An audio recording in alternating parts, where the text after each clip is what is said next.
Hello, today we are going to think about making salts.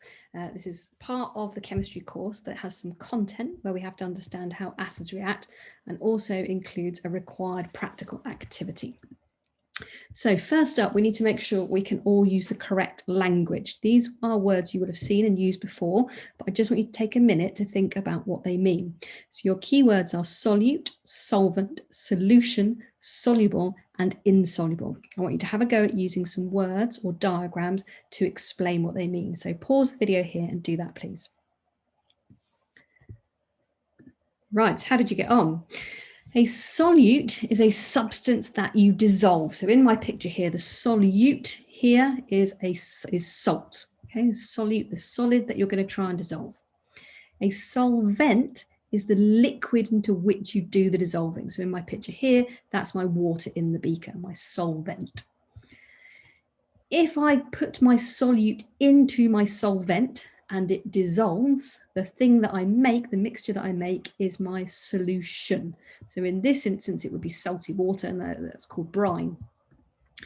Now, if something does dissolve, we say that it is soluble. So in this example, salt is soluble.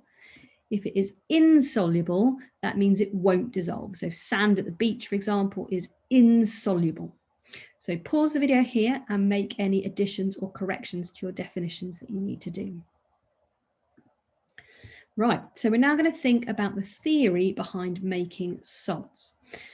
First key idea, in order to make a salt, you're going to need an acid. So it's 3 acids you should know about: hydrochloric acid, sulfuric acid, and nitric acid. You should know the names and the formulae of each of those acids. Now, hopefully you can see with my pictures here that all the acids have something in common. They all have hydrogen ions. Okay, so all acids have hydrogen ions. Now, a salt is formed when the metal ion comes along and replaces that hydrogen ion. So here I'm going to give you an example of magnesium. So I've got a magnesium ion and I've got some acid. My magnesium takes the place of the hydrogen ions and pushes them out the way. It displaces that hydrogen. So in this example, I've taken magnesium and I've taken sulfuric acid, and the magnesium has pushed the hydrogen out of the way, and I've made magnesium sulfate, and then the hydrogen's left over. Okay, and there's a symbol equation. And you'll see my state symbols. If you remember, S is for solid, L, I haven't got that here, but L is for liquid, G is for gas, and AQ means in solution. It means it's been dissolved. So when we make a salt, we need to give it a name. The name comes from the 2 different parts that it's made from. So the first part of a salt is given the name of the metal, and the next part is from whatever the negative bit is in your acid. So if I've got hydrochloric acid, it will end chloride. If I've got sulfuric acid, it's sulfate, and nitric acid is nitrate. So you can see here some examples. If I take magnesium into hydrochloric acid, I just put the word of the metal in with the ending chloride. So it's magnesium chloride. Again, zinc goes into the acid, and so I make zinc sulfate. And then if I were to use sodium, it would be sodium nitrate.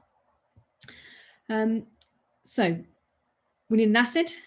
The metal replaces the hydrogen ions, and then we've made a salt and we can name it. Now, to get those metal ions, we need to put something in. Now, that could be a pure metal. It could be a metal oxide, and that's an insoluble base. It could be a metal hydroxide, we call that an alkali, or it could be a metal carbonate. So it's metal ions joined onto something else. Okay, we'll have a look at that in more detail. So first up, if I take a pure metal and an acid, here's my ion coming from my pure metal. So this is what example I showed you before. The magnesium comes in, displaces the hydrogen. I make my salt, and then I've got hydrogen ions, hydrogens that will join together. Okay, so in this instance, I've made my salt and I've got some hydrogen. Okay, and there's my equation for that. Now this time I'm going to take a metal oxide. That's where I've got metal joined onto some oxygen. Still got my acid. Still the same thing happens. My copper this time comes in and displaces the hydrogen, so I make my salt. But this time I've got hydrogen and oxygen left over, so I can make water. The first example, there wasn't any oxygen, so I couldn't make water. I only had hydrogen. But now I've got oxygen, hydrogen, So I've got water. Okay, so metal oxide plus acid makes salt and water. Right, next example is an alkali. That's a metal hydroxide. So here I've got sodium hydroxide. I'm going to add it into some acid, in this case, hydrochloric acid, and I'm going to make a salt. Have a think. What do you think that salt will be called? If my sodium's gone in, I've got sodium. It's hydrochloric acid, so it's going to be chloride, so it's sodium chloride. This time, again, I've got hydrogen and hydroxide, which is an oxygen and a hydrogen left. So I've got two H's and an O. So again, I can make water. So alkali and an acid makes salt and water. Last option is to take some metal that's joined to a carbonate ion. Okay, my carbonate ion is CO3 with a 2- charge. Again, get my acid. I'm going to displace the hydrogen. So I've got zinc joined on now. Have a think. What do you think that salt's going to be called? That's going to be zinc and sulfate. So it's zinc sulfate. Again, I've got water. I've got two H's and one of the O's. And then I'm left with three. I started with 3 oxygen atoms, so I'm left with 2. So I've got carbon dioxide. So anytime I have a metal carbonate, I make salt, water, and carbon dioxide. Okay, and you can see the equation for that example there. Right, I'd like you now to put that into practice by doing some word equations. So I want you to pause the video here, open up the worksheet on Google Classroom and complete part A of that worksheet, please.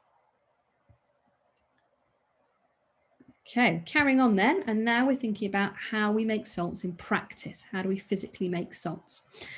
So first job, to make a salt, we're going to have to do a chemical reaction. We need to react together an acid and a metal compound.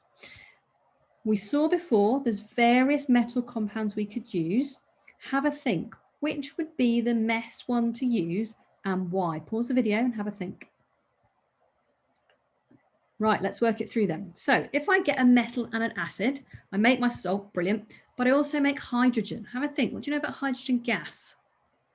Hydrogen gas is really flammable. So if you had this in your lab and you're making lots of hydrogen, that would be dangerous. So it's not a good way to make our salt. Right, this option, metal oxide plus acid, makes salt and water. Well, that's fairly good on the product. Okay, so yep, that's a good option. The thing we put in is a solid. So that means we can keep adding it. And when it's done all the reacting, we'll be left with solid and then we can take away any extra. So that's a good option. Metal hydroxide and acid makes salt and water. Again, nice and safe on the products, but this time our metal hydroxide, our alkali, is in solution. So we'd have no way of knowing if we've got two solutions, whether we've made any salt, whether we've totally added too much alkali, no way to separate it. So that one wouldn't work very well. Final option, metal carbonate and acid makes salt and water and carbon dioxide. Again, the thing we're starting with is a solid. So this is a good option because we can see when we're in excess, when we've done all of our reaction. We're making a gas, but it's carbon dioxide. So that's not really too bad. It's not going to do any harm in the lab. So when we're working on this topic and we're making salts, the substance we put in either needs to be a metal oxide or a metal carbonate. Okay, so a metal oxide or a metal carbonate. Right, so job 1, we do the reaction, we make the salt. Job 2, we need to get the salt out of the water. So how to go at this in year 7, getting salt out of water.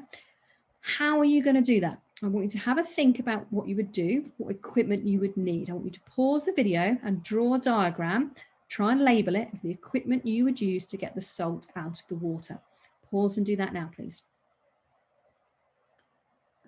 Right, hopefully you've got some bits that look like this. We're going to need to do some evaporation. We need to heat it up. So we're going to use a Bunsen burner to heat it up. We're using here a slightly more gentle way of evaporating. So we've sat it on a beaker and we're heating the water and using the steam to heat our solution. So it's a bit more gentle than directly heating it on the Bunsen. When we've done some evaporation, we need to use crystallization. That's where we get our nice dry sample of our salt. So that's kind of basics. That feeds on from year 7, but we're obviously at GCSE now, required practical activity.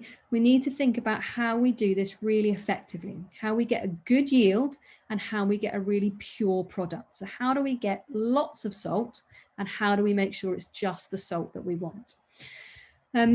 I can't sadly be in the lab to do it. I'd love to show you, but Malmesbury School have done a fantastic job of videoing these RPAs. So in a moment, I'm going to ask you to move to their video and to watch it. And as you're watching, feel free to pause it.